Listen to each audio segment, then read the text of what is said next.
Now let us understand what is a Docker. Docker is like GitHub. Docker is a website like GitHub where developers can upload their ASP.NET Core and of course other projects in a special compressed format called Docker image. The website of the Docker company is https://www.docker.com that you can see here also. And to understand Docker, let us first recall how GitHub works. GitHub allows developers to upload their files in source code form, as you must already be familiar. Other developers have to download or clone those files to their respective computers and compile them with the help of compilers and IDE like Visual Studio. So GitHub, as we know, is a code sharing platform. Now let us come to Docker. Docker is also a code sharing platform, but Docker images are not in source code form. They are in a specially compressed form called Docker image. A developer creates an image with various tools and pushes that image to her Docker repository called Docker Hub. The images are created and pushed to a Docker Hub, and other developers, they can then pull that Docker image and run it directly. There is no need to compile a Docker image because an image is already, we can say, in a compiled form. The important thing again is that the source code is not shared in case of Docker. A ready to run image is shared with other collaborating developers. Now the next question that you must be interested in is, how does Docker benefit me? Firstly, it helps you collaborate with other developers who can pull and run your images on their development computers. This is one thing. Secondly, a Docker image can be pulled by Amazon Web Service, Azure Container Registry, Google, and other clouds to deploy it and connect it to domains like your own custom domain so that the whole world can visit and use your ASP.NET Core website, API, etc., and of course other projects. The exact process is different for each cloud. So how each cloud pulls your image is a different process. AWS requires certain other APIs, Azure Container Registry has a different process, Google has its own process. You will have to spend time to consult their documentation for all the details. So these are the points that will benefit you out on, that should help you understand why you are going to use Docker and why you should do Docker and what Docker can do for you and what it cannot do for you. So basically it's a handy tool for deployment. If your company says that we want a Docker image that it should be uploaded somewhere on the Docker Hub, and your company or your customer says that he wants a Docker image, then you can do that for the customer. The rest of the story will be with the customer to see how he can make use of that standard Docker image for uploading to AWS or to Azure Container Registry wherever he wants. Now let us come to other terminology like what is a Docker file, Docker image, and what is a Docker container. Docker file is the starting point for building a Docker image. So the story begins with a Docker file.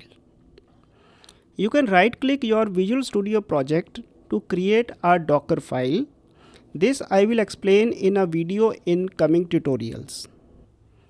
But right now all I would say is that a Docker file can be created simply in a Visual Studio by right clicking your project. A menu will be available from where you can create your Docker file.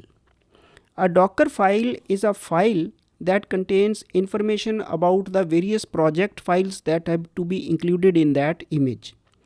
Because you are using Visual Studio, the whole project structure is known.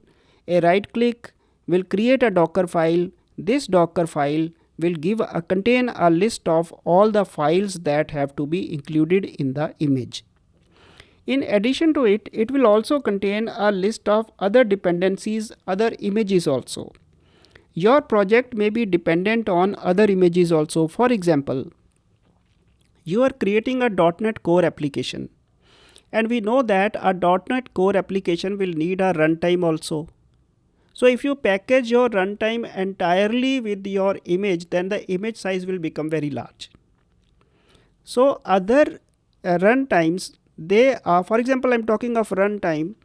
Your runtime will be added as a dependency to your ASP.NET Core project. Its proper version will be added because Visual Studio knows its version, knows the version of your project. So a runtime image in case of like Microsoft is mcr.microsoft.com/.net/ASP.NET. This image is provided by Microsoft and it can be linked as a dependency to your Docker file. So the dependencies, they will help you reduce the size of your image. And the next thing about Docker file that you should be aware is that a Docker file has no extension. Its name is Docker file of the spellings D capital F lowercase Docker file, spellings and case will matter. So take care of this, that your Docker file should not be renamed, otherwise things will go wrong. Now you have your Docker file. A Docker image now is built from Docker file with the help of a command line tool called Docker Desktop. This Docker Desktop is available for download on the Docker website itself. You can search for it. It is a GUI program and also a command line program. Both the things are available. So if you are using Visual Studio, then the whole process will ultimately boil down to a few clicks. Visual Studio will run all the commands for you for creating your Docker image from Docker file. So firstly, you created a Docker file, and then a second right click will help you create a Docker image about from your Docker file. I'll explain this process in the coming tutorials, but right now there is a catch here that a Linux and Windows engine support is possible in case of a .NET Core project. A .NET Core project can either be based on a Linux engine or it can be based on a Windows engine. We all know that .NET Core will run on Linux also and will run on Windows also. So when you create a new project in Visual Studio, then you will see a drop down for Docker support. Linux, Windows, you will see that options. If you ever noticed, that option is asked at the start of your project creation.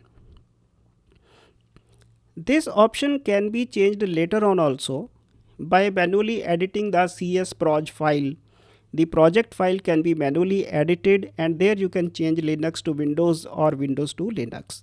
So the point I'm talking here is that a .NET Core project, when you have an image, this image will be based either on Linux or it will have to be based on Windows.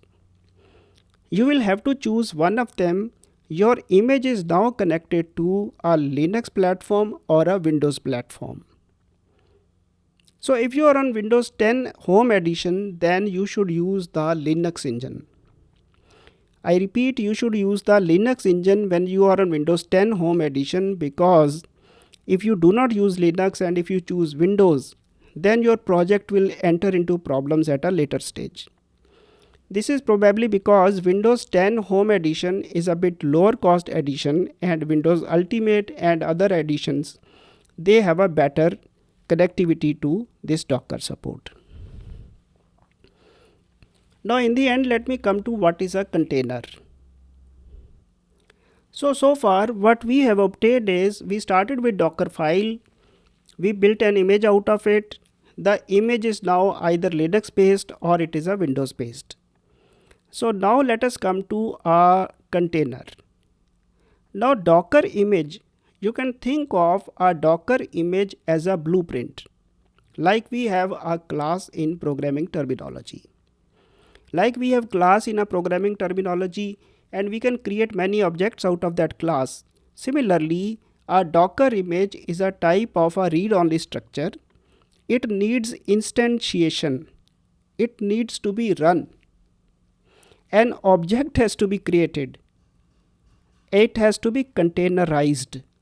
So when you run a Docker image, we say that it has been containerized. A running Docker image is a container. That's what is the difference between a container and a Docker image. This means that from one Docker image you can have many containers running in the same computer at the same time. In fact, when a website starts experiencing a heavy load, then the Docker image can be used to create additional containers. So if you understand this point, containerization is done by running a few commands through the Docker desktop application. Your Docker desktop application is the same application that helped you create your Docker image. The same application, it has a command line commands that will help you create container out of your Docker image. Now a container is based on Linux or Windows engine. A container is based on Linux or Windows engine as per the requirements of the Docker image. So what we are saying is that you have a Docker image that is based on Linux or Windows as per your original decision. Now when you instantiate it, a corresponding container will open up.